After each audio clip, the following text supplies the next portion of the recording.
Sparkle Beats, and welcome back to my channel where we sparkle.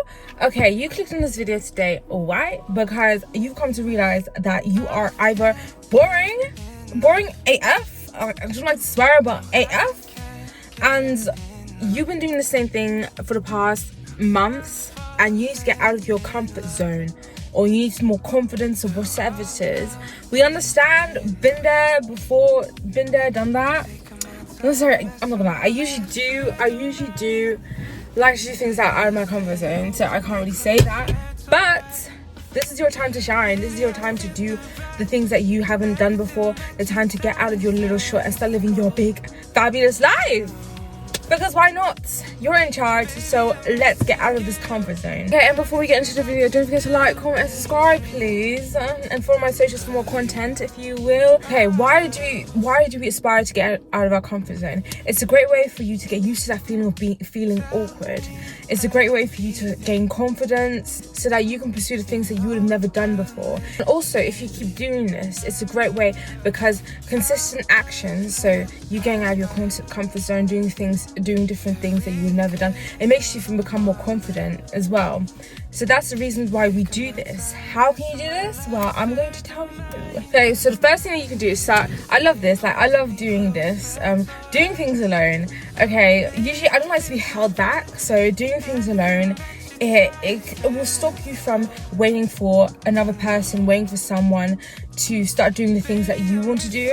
And doing things alone will make you more comfortable, not having to be in a group and relying on other people. Doing things alone is so easy. You can do this by going to events alone, doing hobbies alone, going to a restaurant, going to your local cafe alone, going to a swimming pool alone. I remember last year I went out to like a spa thing because I had like a free pass, and I went alone. It was so nice. It was so like calming and relaxing, so I highly recommend doing that. One thing I also saw on TikTok, which I absolutely loved, was solo dates. I love a solo date, like going to a restaurant. I remember I did this before. I think I went to I just got a massage, and I went to like a really nice like French restaurant, and it was just like very nice. It was like I was treating myself, and I just think about life and just relax, because it was a day off for me. Usually when I'm going out with friends, I usually do something beforehand. So when I'm in London, I like to like go to like a market before I meet up with my friends, just to roam around, see what there is, and try new foods. So I recommend doing that if you're going to a city. Like just get a breakfast beforehand, and if they don't want to, it's a great way to make the most out of your day. Another thing I used to see on I think this was like 2 years ago, where it was like a whole festival thing. So going to a festival or concert by yourself. I remember the people in the comments and also in the videos, they would say that they would meet loads of people, they'd make new friends, they'd meet lots of like group of friends and whatnot. So I would recommend going to like festivals alone. Guys, this is a bit TMI, but you came out of your mother alone. If you're not a twin or like a sextuplet or a quadruplet, I don't know what they're called, a Siamese twin, you came out of your mother alone, so you can go out alone. I believe in you. You can go out. This is TMI. Skip this part if you need to. Yes, I understand, but yes, it makes sense. Like, do the math. I bet if I were to ask everyone in the world, what are your top three most comfortable places in the world, I bet you at least like most people will say that it's their home. It's their home. Like, that's the most comfortable place in your world. So what should you do? You should stop staying at home, especially on the weekends when you're working or you're not doing uni or whatever. Go out, stop staying at home. Go out, have fun, see the world. It'll make you more confident because you're around people, you're in different environments, you're forced to socialize, you're forced to interact with the animals about, the pets about, you're forced to interact with the birds tweeting. I don't know. Okay, like the other day I saw a fox, so you never know, okay? Another thing you can do is do something you usually wouldn't do each day. This could be like going to a new restaurant or trying a new cuisine you've never tried before, going somewhere new. This could be a country or a city. Especially this will be good, doing something that you don't like. For example, if you don't like going to or doing a certain sport, and you've never tried it before, but you know you don't like it, try it once, see if you actually end up liking it, or try it again, or try something again that you've done before if the experience you had was really bad. And just see, like, because you might change your mind, you never know at the end of the day, but every day try something new. speak to a new person, try something new. Instead of waiting for others to plan things, start planning things and initiating things and organizing things.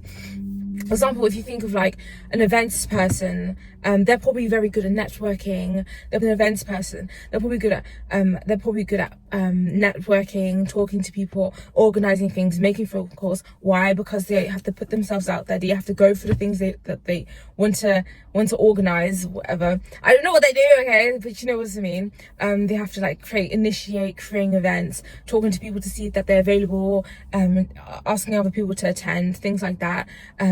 Calling different companies. So I would highly recommend initiating like going to places and calling your friends up and seeing if they're available to do this, hosting a party, hosting a house party, hosting a dinner at an event or at a different location other than your home, or inviting people out that you would never usually invite out, but you want to be friends with, stuff like that, or want to get to know better. Or if you're looking for someone to, you know, date or whatever, try if you've never actually done it before, maybe try asking someone out. You know, you never know.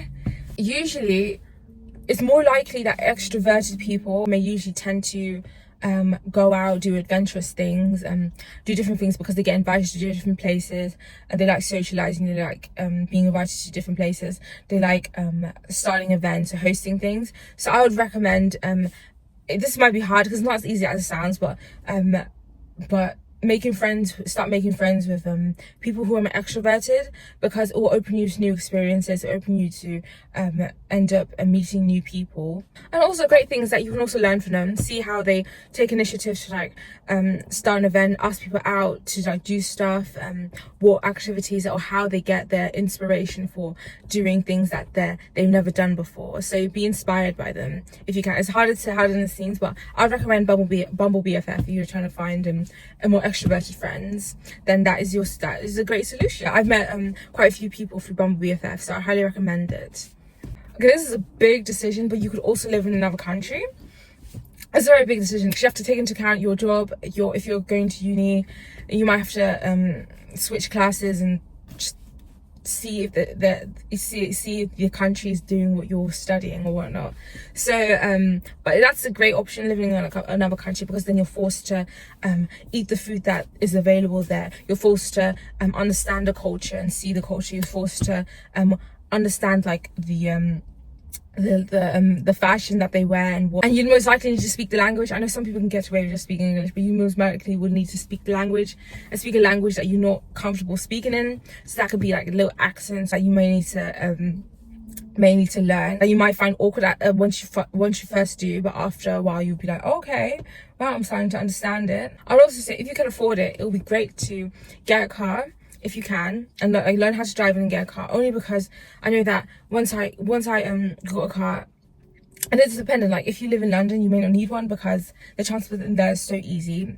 But if you can afford it, and if you feel like it's very useful to you, then I would highly recommend it, because once you have a car you feel more confident. Well, once you start driving it more, you feel more independent, and you can travel to the places that you want to, like travel to another city. I've done that before. You can easily travel to like the nearest train station, take the train to another city. But yeah, once you have a car, learn to drive if you can, then it will give you more options. Or if you can't, then like if you don't know how to cycle, start cycling. Learn how to do it safely though, or like get one of those, you know, those scooters, and use that so you can easily travel to different places. One thing you can do is various different ways of speaking to people. What I mean by this is, so the different types of ways that you can speak to people. So if you're the type of person you're very familiar and used to one-on-one conversations, you might not be comfortable or familiar with talking to someone talking to people in like a group setting, talking to a crowd of people. So what I'm trying to say is, if you have the opportunity, try to talk to a group or a crowd of people. So you can do this by doing like speeches and whatnot. You can also do that, or if you're better at group conversations and not good with one-on-one conversations, do more one-on-one conversations. To be things like taking phone calls, or even like talking to pets. I know it sounds crazy. Or talking to animals or pets. Things like dogs, that sometimes they understand if they're trained well, they understand. Or even younger people, by like younger siblings, and you can talk more to them if you're not really comfortable talking to them, which is very unlikely, I understand, but you get what I mean. I was going to say strangers, but I'm not going to lie. There are some strangers where it's like you're just trying to have a normal, like just a normal conversation you'd have at the store. It kind of escalates, and it's just it becomes uncomfortable, and it can feel unsafe, like they have ulterior motives, and that is not what you do. I just want to have a one-off conversation. So when it comes to talking to strangers, I would be very, very careful based on my experience. But if you can, then do that with people whom you're comfortable with. It links into the ones I just mentioned, but talking to people with different interests. So as I was saying about the extroverted people, and also there are introverted extroverts out there. So you might think they're extroverted, but they're very introverted, but they're masking. But they are out there. So introverts, I see you. Okay.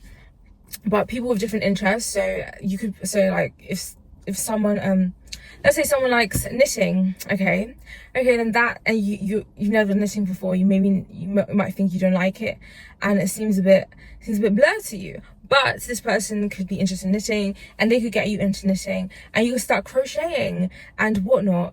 What I'm basically trying to say is, some people with these type of interests may encourage you to do these things that you never thought you would have done before. So meet people with like unique, interesting interests. Something like ice skating, basketball, the list is endless. This is fabulous, because what's great is that once you start trying things that you've never done before, it makes you become more comfortable and confident in doing things for the first time. And through trying hobbies, you know you're not going to be great at first, but as you become consistent, you'll probably be mastering that hobby, and you'll most likely be very confident in it. And you look back and think, oh, I've become so confident, and I understand what I need to do throughout that journey to become to the skill level that I am now. And you can apply that to other areas in your life when you do try something new, or do desire to continue trying something that, you know what I mean. Okay, you know what I mean. I feel like this one does not apply to everyone, but what you can do is start putting yourself out on social media. If this is what you desire to do, I don't think everyone should do it. If you don't want a social media account, that's absolutely fine. I completely understand, for your own safety, and because it may just be a waste of time. So you have other things to think about.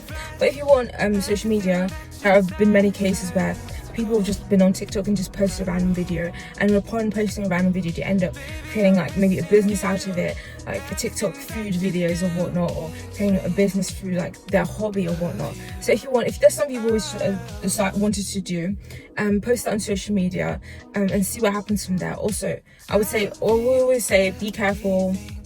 Now we don't know what's going to happen. Be careful as to what you post on social media, but that would get you out of your comfort zone as well. This depends on like your living situations in the past. So if you lived with people, if you lived with like family members and siblings before, move out and live by yourself, because you have more responsibilities. Things will be different. You have to be more self-aware when you live by yourself. Or if you've always like kind of lived by yourself, maybe move in with other people and live by yourself, and you never lived with anyone, then move in with other people who might not be family members, because this will encourage you to interact with new people you've never met before. It will encourage you to be it will encourage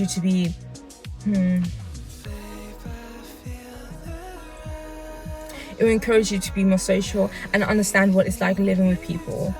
So we're living with people who are different to like your family and your siblings, because I presume that you will most likely live with your family members before, but it's very different to living with people you've never lived before, like your roommates and whatnot. Anyway, that was the end of the video. I hope you like all of these points. But what's your favorite point? And don't forget to like, comment, and subscribe if you like my videos. Okay, this is gonna happen. I'm gonna post a video every 2 days. I'm gonna do this, okay? And I hope you like the video. That's the end of the video, and toodles. Bye.